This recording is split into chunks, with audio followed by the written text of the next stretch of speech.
Hi everyone, this is Frank DiMora, and sorry I was away for a while, but sometimes you just have to get out and start witnessing to people, and it's been a blessing for me to do that, and I'll be back in full swing on Tuesday. But I wanted to bring you some information before I do board the train and witness on that train again. It's great when you're on a train. You have a captive audience. They can't get away from you unless they want to jump off the train, but I wouldn't recommend doing that. But it's a great setup to be talking to people for Christ. You could talk to them wherever you are. That's our job as Christians, is to bring the good news. But I want to talk about something that I've been warning about now for the past year and a half, actually, and it has to do with Syria. And of course, Syria is mentioned in the Psalm 83 war, and that's the context that I'm bringing you today, talking about directions leading up to that Psalm 83 war, which hasn't been fulfilled yet. And Syria is going to play a major role in that. And in the last year, at least a year, I've been warning what to look for concerning Syria's role in what may just spark the Psalm 83 war. And I warned about the chemical factor, chemical weapons, if Syria uses the chemical weapons.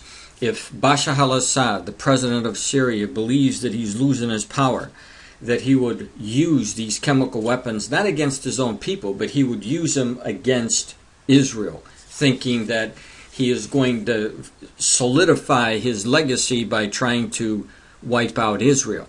And in the process, possibly aligning all of the nations that are in the Psalm 83 war. Now, what I've done for you is I've given you many of my warnings about these chemical weapons as far back as last year. I've put a couple of my posts up. I'm not going to play them all for you, but I also have a link right there. You'll see this is a couple of the YouTubes that I made about it. I'm going to be connecting the dots for you to show you what's going on currently now. Now, this is one of the videos. Let me just play it. I'll start it here. As you can see, it's 14 minutes long, but I'm just going to give you a little teaser about what I said. In my previous videos, I've been telling you to watch out what's going to happen with these chemical weapons, because if they do move from Syria heading towards the south going into Lebanon, of course Israel would pick up on that, and they would not like what was taking place, and there could eventually be a conflict because of those weapons moving closer to the Israeli border.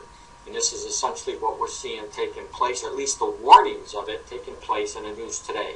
Israel will regard any attempt to shift the chemical weapons from Syria to the Hezbollah the crossing of the red line, and response with great force, said Israel's Foreign Minister Avigdor Lieberman in Brussels. And he will visit 10 European capitals to persuade their governments to join the U.S. in branding Hezbollah as a terrorist organization. All right, so that's just a little teaser. I talk about these chemical weapons because I really believe, and I still believe this, that there is a good possibility that they will be using or make the attempt to either move them or to use them against Israel, and Israel would not tolerate that. They would send in their fighter jets as fast as you can believe to take care of the problem. Now let me play another one of my warnings that I've issued. Again, I'm not going to play the whole thing. You'll see that I forwarded it up here, but take a listen. Now the headline, Gantz attack on Syria may spark a regional war. And there's no question. That's why I believe that Syria may just be the igniter for the Psalm 83 war. Right. Now, like I said, just a teaser.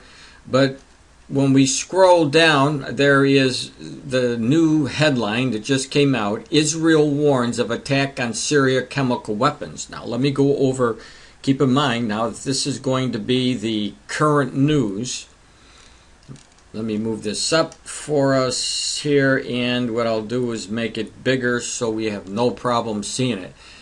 And here's the headline. Israel warns of attack on the Syrian chemical weapons.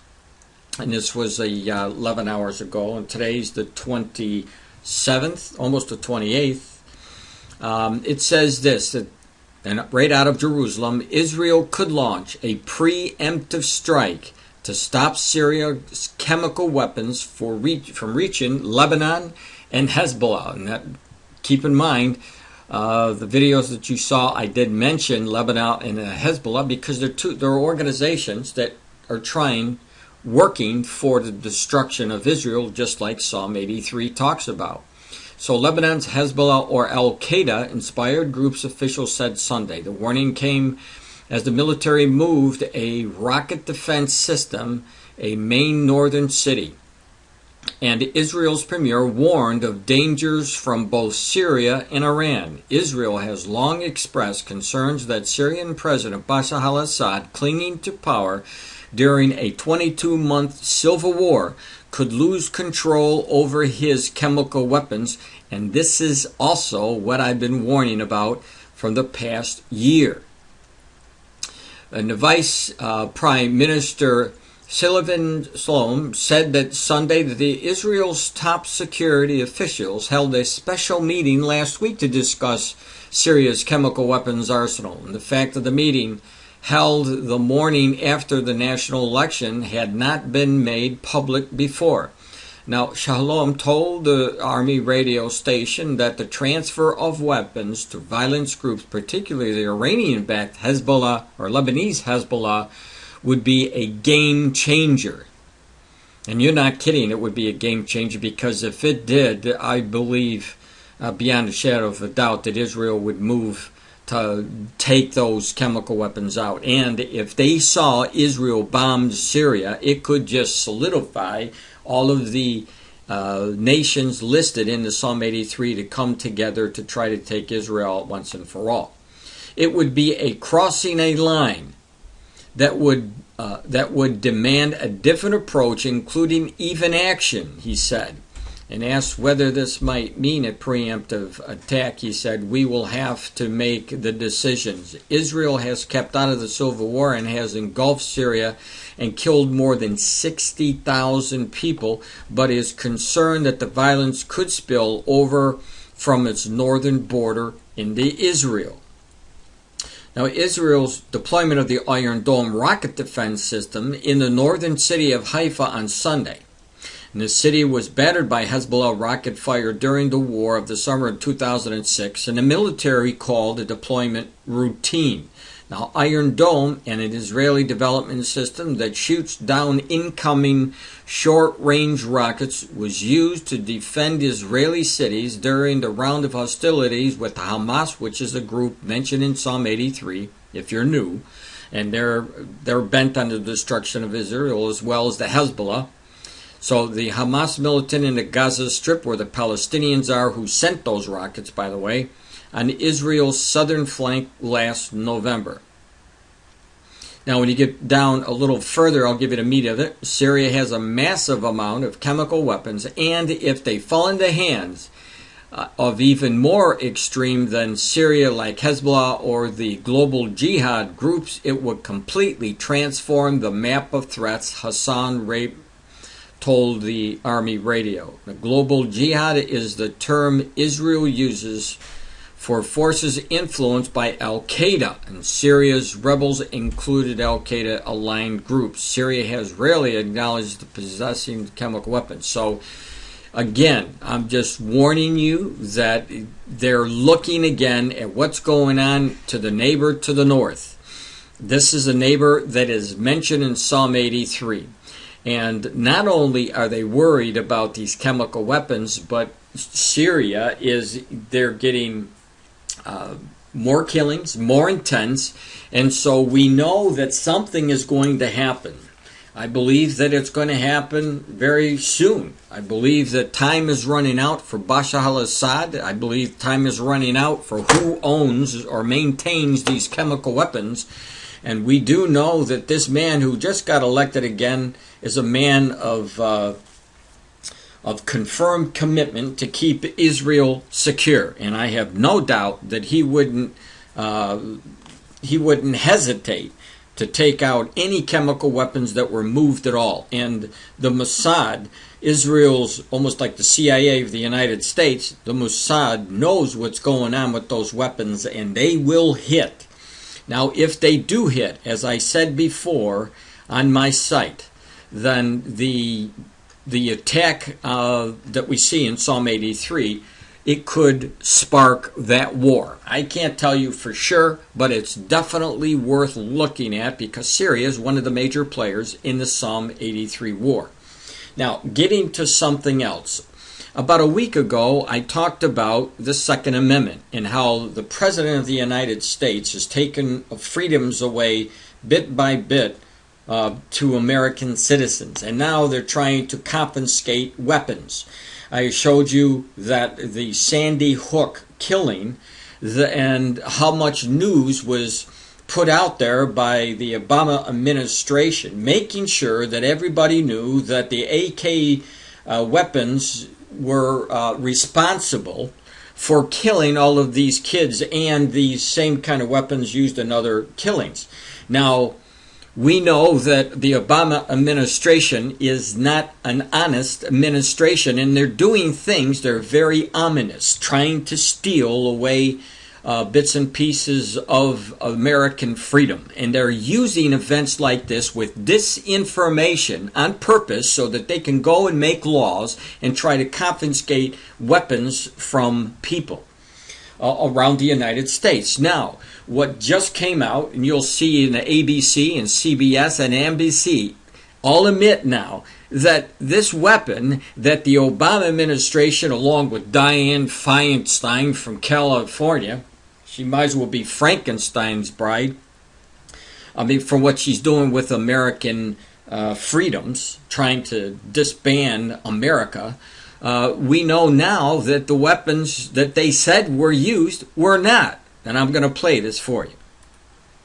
He was armed for war, say authorities, wearing a bulletproof vest and carrying 2 semi-automatic handguns. A semi-automatic rifle was found in his car. Authorities had originally confused him with his older brother Ryan. Took his own... Okay, first of all, they said that it was in his car. He didn't have it in his possession. You'll see some more here. In addition to the handguns found near Lanza, he had a rifle in a car in the parking lot. All 3 weapons legally registered to his mother. A very complex investigation, and there's a lot of contradictory information out there, but there is some new information this morning from a couple of federal officials and state officials. They say now that there were actually 4 handguns recovered inside the school, not just 2, as we were initially told. 4 handguns, and apparently only handguns that were taken into the school. We knew that... Only handguns, okay? Not the rifle, not the semi-automatic, the AK, only the handguns. Adam Lanza, the man said to be the gunman here, also had a assault-style, AR-15 style rifle that he had taken to the school that was in the car he drove there, his mother's car. But we've been told by several officials that he left that in the car. Police say he was dressed in dark clothing and armed with 2 semi-automatic handguns, a 6-hour pistol, and a 9mm Glock, both highly effective weapons favored by law enforcement officials. It's still not known how many shots he fired, but the guns are capable of carrying extended magazines, which can hold up to 30 rounds of ammunition. 20 children spread over 2 classrooms were killed, as were 6 adults. The shooter was found nearby, dead of a self-inflicted gunshot. The 2 weapons were at his side. Evidence technicians are still mapping the killing zone, a challenge which Police Lieutenant Paul Mans says will take some time. We will be here through the night, certainly through the weekend, and we're not even putting a time stamp on this as to when we will complete this project.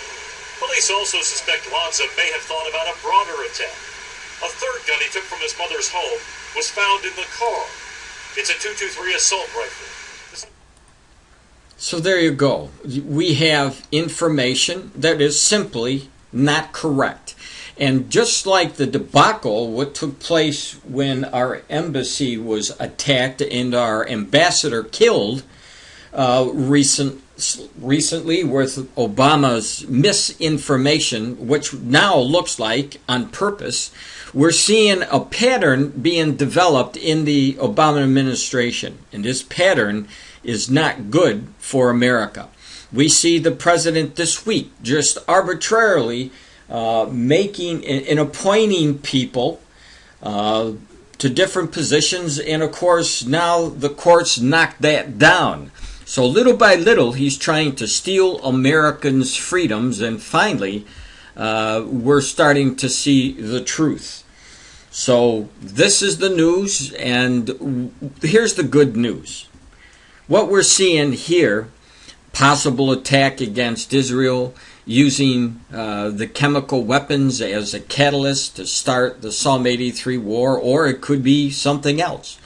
The violence that we're seeing around the world, not just in the United States, but around the world. And keep in mind, there are more killings with knives than there are with guns. And there's always going to be violence and increased violence. This is what the Lord told us. But the good news about this is the day is coming when this is all going to end. And it's all going to end very, very quickly, where the Lord said he's going to descend with a shout, with the sound of a trump. And the dead will rise first. And we which are alive and remain will be caught up to be with the Lord in the air, to be with him forever. Now, that is the day that it's going to end for his children, those that receive Jesus Christ as his Savior. We will be in heaven. We will never have to worry about crime. We won't have to worry about disinformation. We will be living in peace with the Lord Jesus Christ while the 7-year tribulation begins.